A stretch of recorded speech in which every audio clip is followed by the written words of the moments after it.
Vanapaksiga Mart, kes ammustel aegadel rääkis liberaalset juttu, jäi varastamisega Eesti välisministeeriumis vahele. Tollal töötas ta Moskvas Eesti saatkonnas. Ullike Mart sellest skandaalist aga suurt numbrit ei teinud ja lasi FSB-l ennast Vene agendiks värvata, et Eesti riik õigel ajal maha müüa.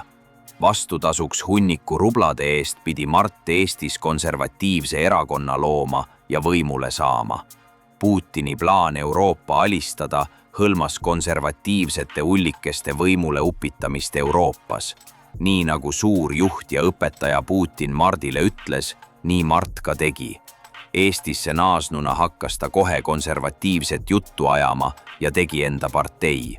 Ostis ka suure mõisa ja kaasas oma seapere partei tegemistesse. Valimistel saavutatigi üsna hea tulemus ja Putin oli rahul. Rublasid voolas Mardile aina juurde. Lõppes see ilus riigireetmise lugu aga sellega, et Venemaa varises kokku ja agentidele raha enam ei jagunud. Nii pidigi seapere koos oma kaaslastega end töötukassas arvele võtma ja sabad rõngas uutele väljakutsetele vastu jooksma.